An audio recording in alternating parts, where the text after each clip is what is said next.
Everyone in the world except for themselves, for their stunning loss this week. Thousands rioting in the streets causing mayhem as they refuse to accept the democratic process. I am Trish Regan. Welcome everyone to the Intelligence Report.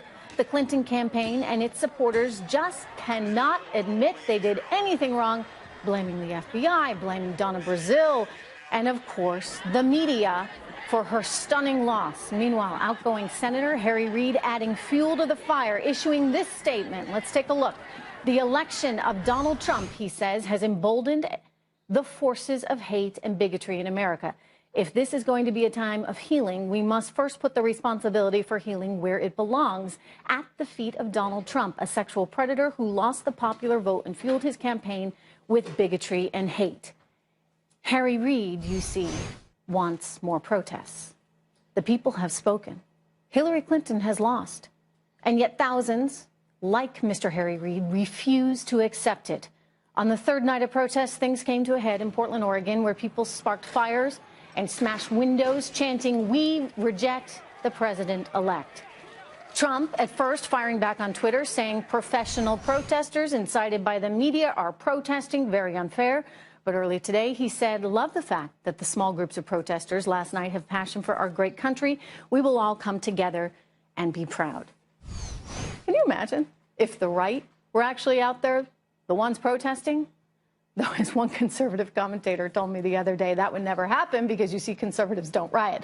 Nonetheless, can you imagine?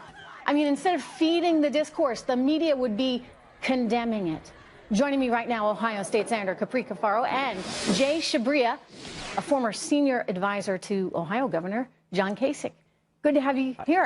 Capri, I'll start with you. I get that members of your party are upset. They're upset they lost. But this, and let's take a look at what I'm talking about. This, let's see it, is an attempt at anarchy. It is an attempt at chaos. They are undermining our democratic process, everything that we stand for, which is a peaceful transition of power. Right. Capri, what do these people want? You know, I think they're not necessarily sure what they want. Yesterday, I was passing the new school here in Manhattan, and I saw people with 3 or 4 different types of signs. One sign said something to the effect of, listen to the new generation. The next sign had something about Obama and climate. I mean, so, it's a little bit disjointed. And this is, frankly, one of the reasons why Democrats are unsuccessful. I often say Democrats don't win elections, Republicans lose them. And it's because we have not had a cohesive and coherent message to the American people. And so, with the protesters, the only thing that I would say about them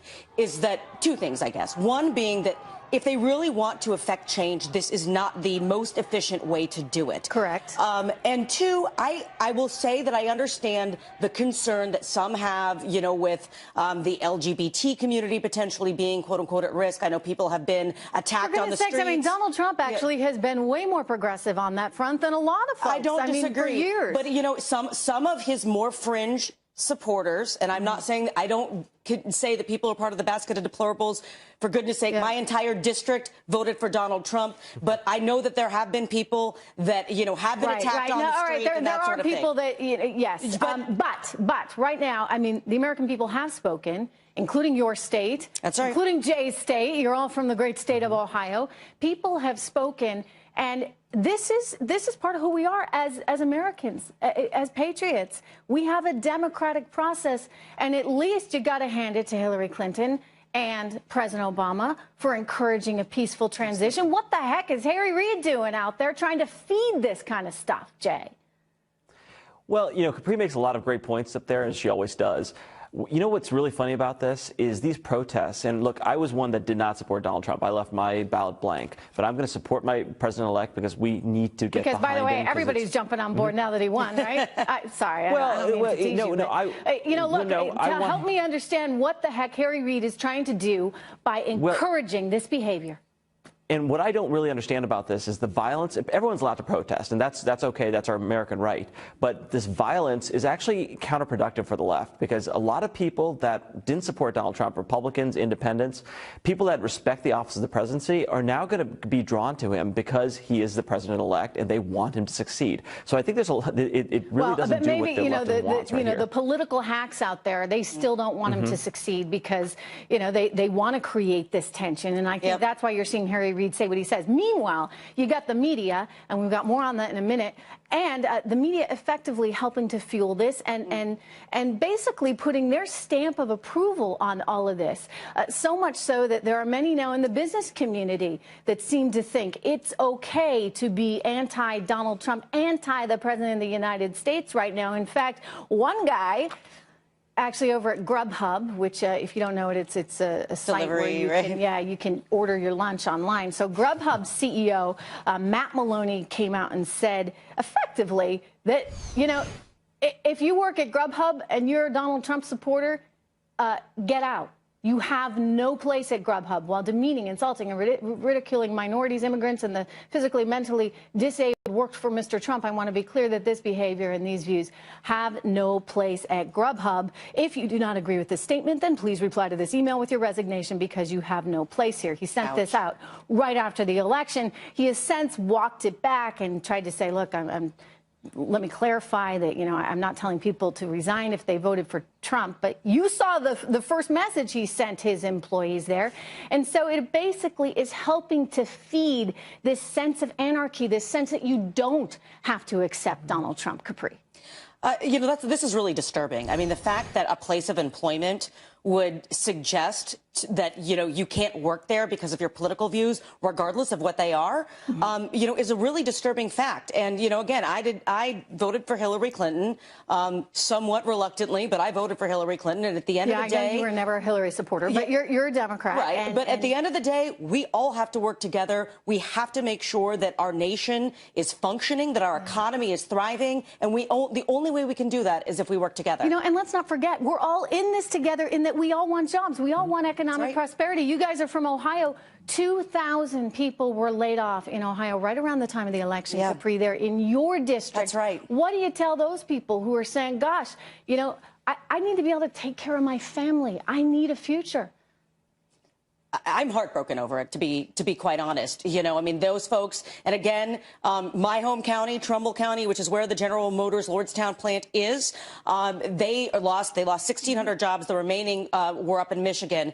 But, you know, I was on the phone with them yesterday, and I said, you know, I want to do what I can to maybe bring someone from, you know, Team Trump in to listen to the concerns. Good for you, Capri. Good for you, because this is what needs to happen in this country. We need to be working together. Enough with the political discourse. Hillary Clinton learned her lesson. She never talked to those people out in Ohio. She never resonated with them in Michigan or in Pennsylvania. This is the result. Capri, Jai, good to have you guys here. Thank you so much. Thank you. Worth pointing out, the protest I covered in front of Trump Tower last night came out of nowhere. We reported as it grew around us. Come on. Really? Out of nowhere? Take a look at this Facebook invite for that exact same protest. It came out of somewhere.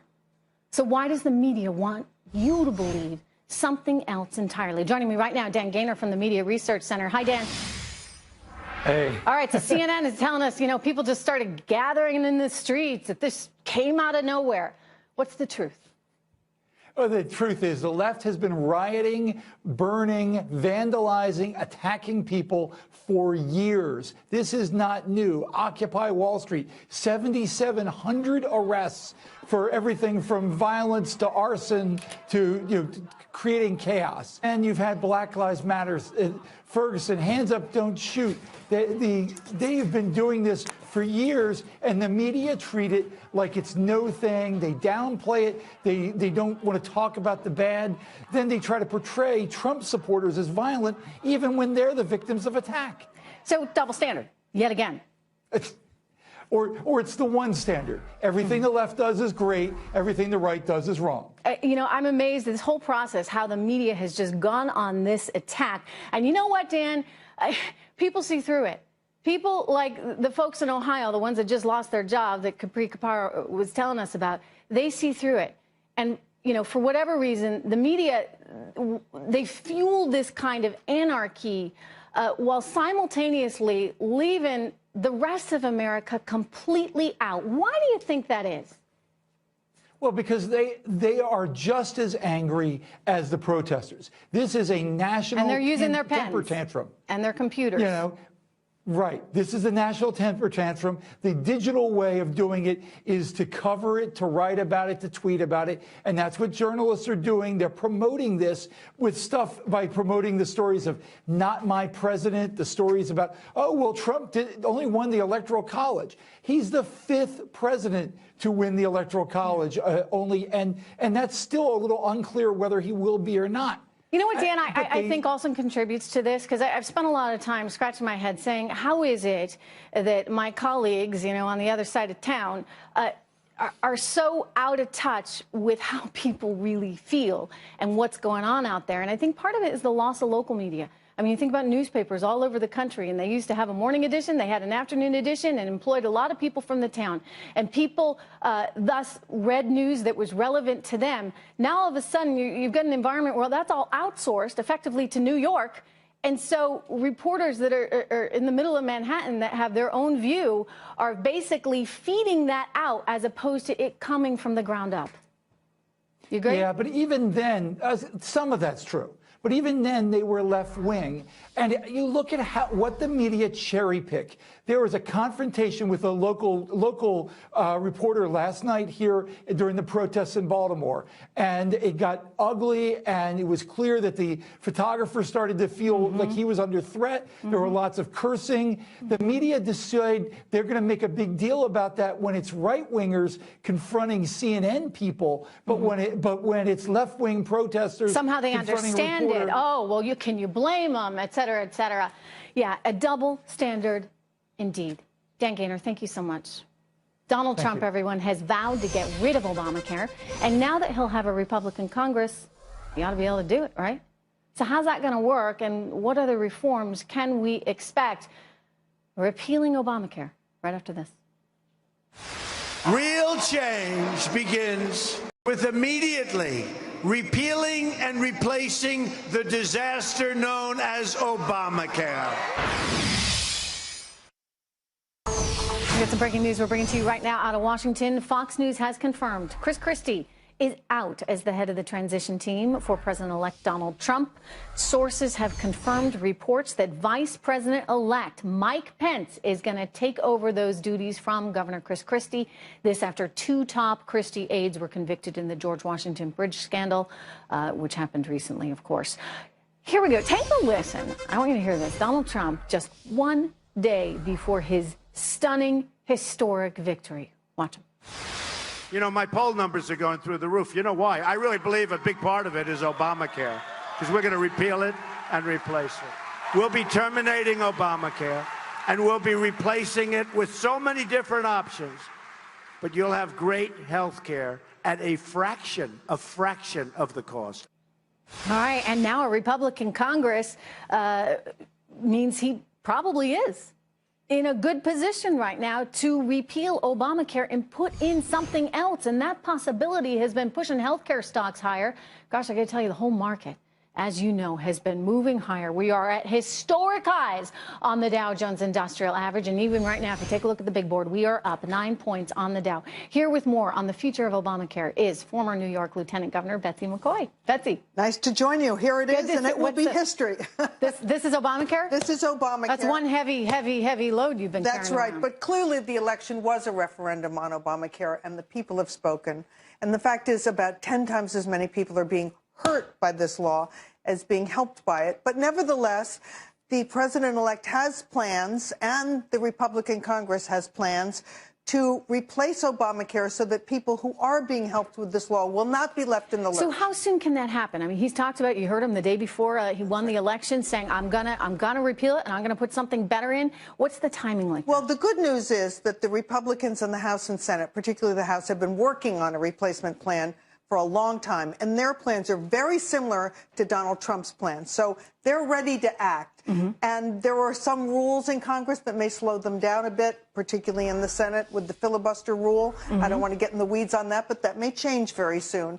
So everyone is on the starting line, but ready to act. And it's good because Millions of people are being penalized for not having this unaffordable health insurance. And you think about states like, Arizona, where premiums were just going through the roof, upwards of 100%. I think about my small state where I'm from, New Hampshire. I mean, you don't have a very big pool of people that need to be insured. So we've got to find a way to make this more market-oriented, get it across state lines. That's right. Let me assure everyone that those who are on Medicaid will continue, probably with block grants to the state, which will give states the flexibility to deliver Medicaid more effectively, better service for people who are on that.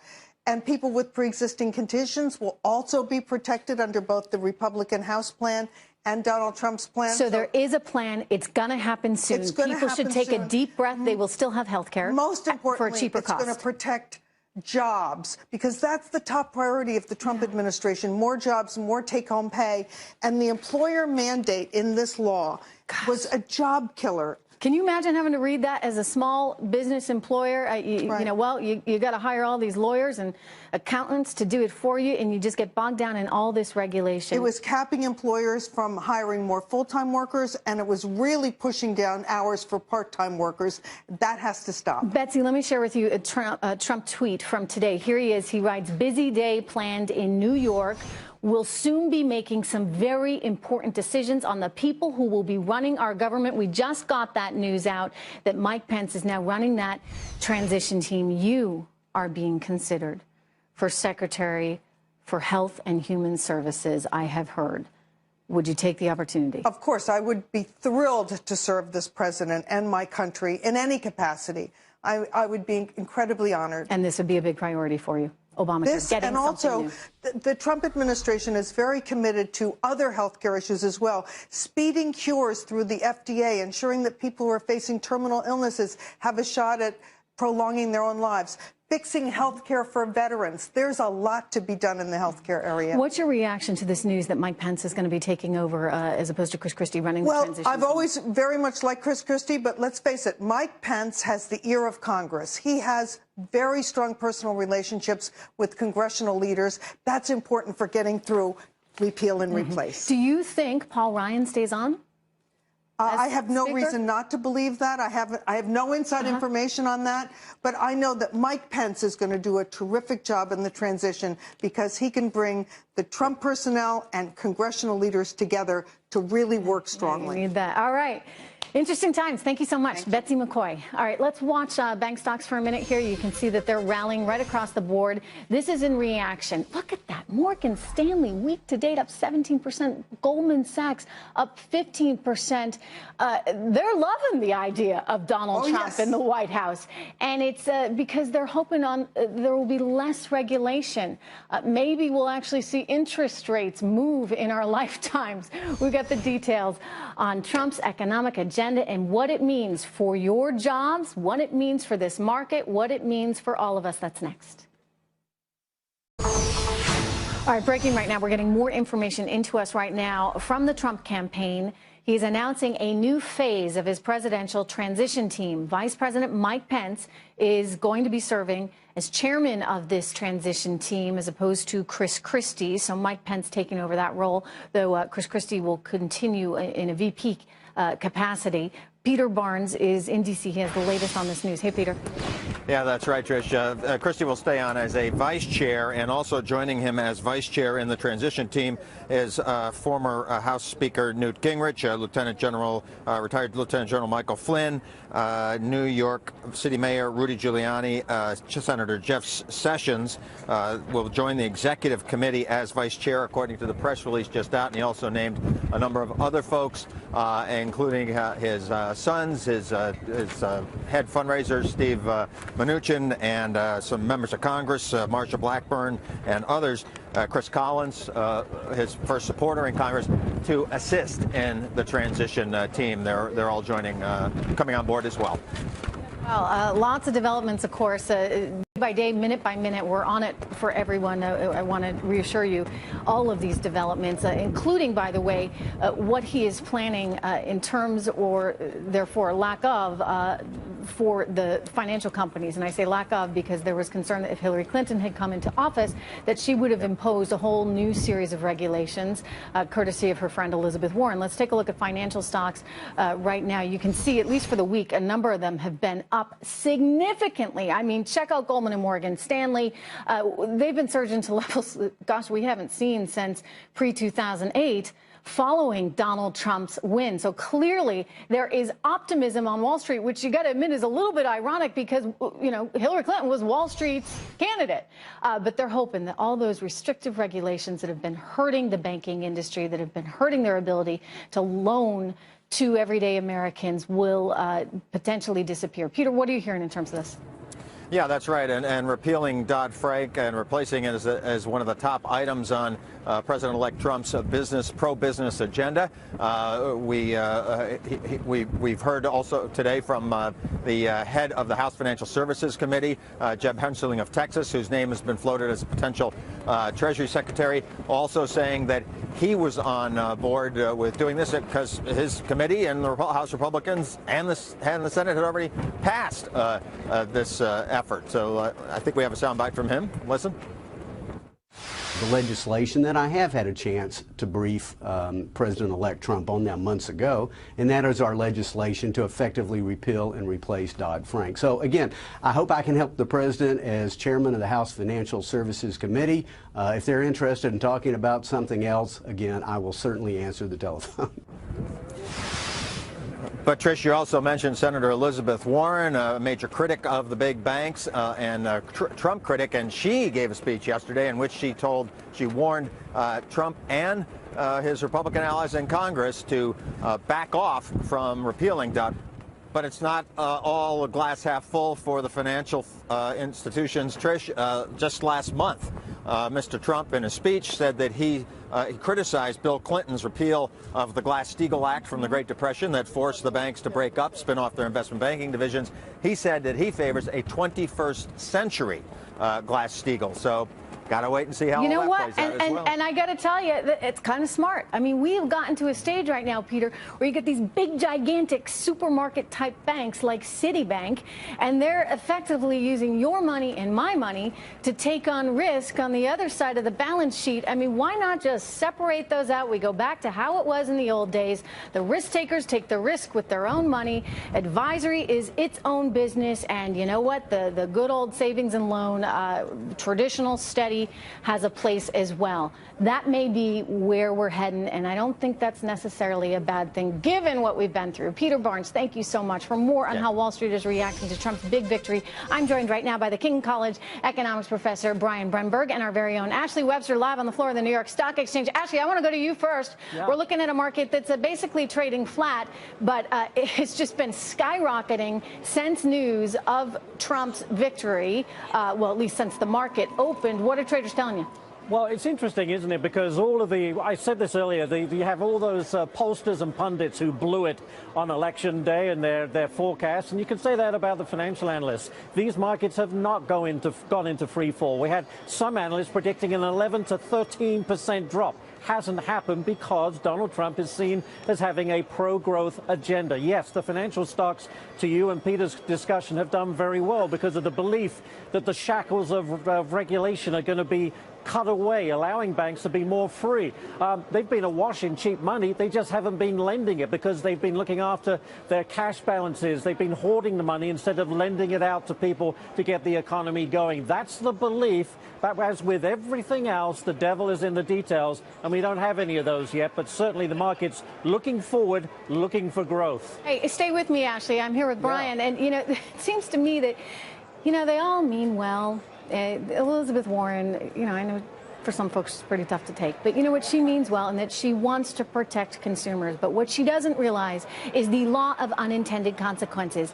And the more regulation they put in to so-called protect consumers, the more they're actually hurting the actual market from working. Well, and it's hurting community Which banks, hurts it's hurting consumers. small banks, which hurts consumers, and that's really where Trump's going to go after things. When it comes to what he's going to change in financial regulation, he's going to want to focus on helping community banks and small banks so they can lend in their local communities. That's and right now they have so much in the way of red tape. They have to hang on to so much money just in case, The regulatory costs are so high for them, they can't deal with it like the big banks can. And so he's going to help them first. When you look at what he's going to do, look for the priority there. The other thing I want to mention, Ashley, we're looking at yields on the 2-year and on the 10-year on government bonds. And what it shows you is there's a little more optimism right now in the overall economy. Tell us about that. Well, that's remarkable, isn't it? Because it wasn't that low. I remember it was just at 1.5%, already above 2%. That suggests there is tremendous optimism about where the economy will and can go, because we're seeing those yields go up, as you mentioned, on the 2 and the 10-year, suggesting that people see the inflation picking up, the economy growing up, and certainly, you know, not only the banks, but the biotech sector, the drug sector, all of those sectors benefiting from this perhaps deregulation atmosphere, if I want to put it that way. We have to see it happen first, but that is certainly the hope. Yeah, you know, it's all those doomsdayers that said that the market was actually going to tank if Donald Trump won. They're being proven wrong on the spot. Money doesn't lie. Yes, the market got caught off guard, but there's optimism out there in the way of the potential for new things to be done. Brian, lower taxes, less regulation. I'm a business reporter. We don't have many biases here, but when it comes to, you know, lower taxes and less regulation, I can tell you pretty much any Econ 101 textbook will tell you this is good. It's growth. I mean, banks want growth. Every sector of the economy wants growth, and Trump is talking growth, growth, growth, and that's why you see these stocks going through the roof. I can just see him. He's going to be saying, did you see that GDP number? Check out that GDP number. And you know what? Hopefully it'll be a whole lot better than 1.5%, which is where we've been. Thank you so much, Brian and Ashley. Good to see you guys. We're taking a quick break, and we're back with more on how the media is fueling these leftist protests and undermining the very essence of our democracy. That's next.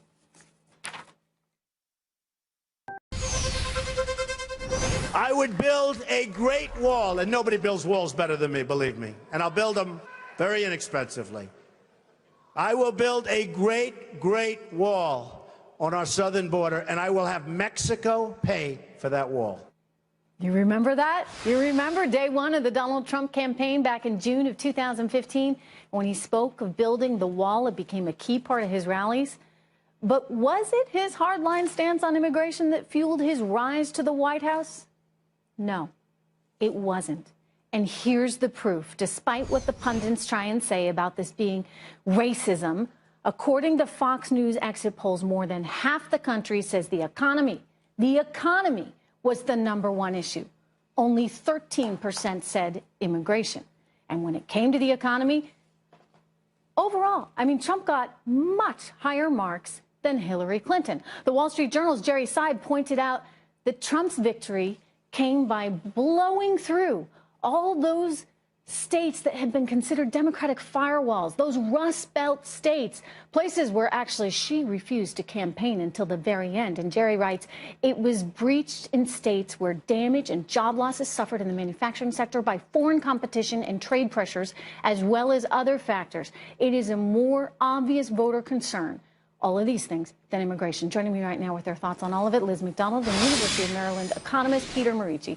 Peter, you know, the left wants us to think that this is racism that's fueling Trump, that his supporters, you know, just wanted to keep others out. And while there may be an element of that in that, you know, look, if you're going to have a country, you need to have borders. What they seem to be missing over and over again is this reality of life in Wisconsin, this reality of life in Ohio and in Pennsylvania for manufacturing workers right now. She wasn't even there in the beginning campaigning or reaching out to them. Isn't it fundamentally a lesson in economics? In other words, these workers are in tough shape, they need help, and they responded. Well, the immigration issue was a way he used that to get some attention, to get himself into the game. But once into the game, he started connecting with voters throughout the country that are beyond the big metropolitan areas of New York, San Francisco, the people that aren't in finance or software or something like that, and are in the communities like Reading, Pennsylvania, which have been devastated by imports, often unfair competition, benefited by an undervalued currency, first in Japan and then in China. And over again, the establishment in Washington, whether it's Hillary Clinton or Jeb Bush, their view of them was, well, you know, learn how to be a computer coder or something like that. And in many of these communities, that's simply not possible for everyone to do. They felt ignored. He said, I feel your pain, I hear your cries, and I will do something about it. And simply, they elected him president of the United States. It's amazing to see. There was a piece that had some inside baseball. It came out in last night's Times, and it looked at Clinton's campaign, and it said how her husband actually encouraged her to go after these people, to go after those in the Rust Belt, to talk to them and campaign there. And she wouldn't do it because she said, Liz, those aren't my people. I mean, I guess she was thinking she had women, she had minorities, she had millennials, and guess what? None of those groups showed up the way we saw voters, for example, in Ohio, which, by the way, voters in Ohio, overwhelmingly, they're voting for Donald Trump. Yeah, it's a good point. And, you know, I don't know why that quote would play out, that she would feel that they're not her voters. They certainly were the Bernie Sanders voters. We're talking Democrat union workers. And Peter makes an excellent point.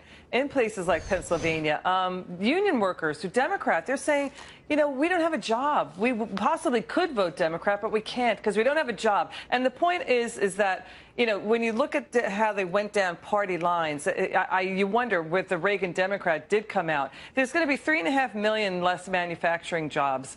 Workers. Those jobs need to be filled as the baby boomers retire. And those people were scared. We live in bubble cities. Not bubble cities. We live in cities. They're bubble cities. I mean, they've got little bubbles around them of, you know, everybody's at a dinner party saying, oh, my God, can you believe Donald Trump's actually But my point is, anything? the media lives in cities where jobs are pretty plentiful. And they're not in the areas that Peter just pointed out, where the jobs are hurting. You know, I've spent a lot of time in places like this, and, you know, people remember when it was good. Back in the 70s, for example, and you could graduate from high school and get a good job at the factory and take care of your family, and those days are absolutely gone. And so it's this distant memory, and these towns are really struggling.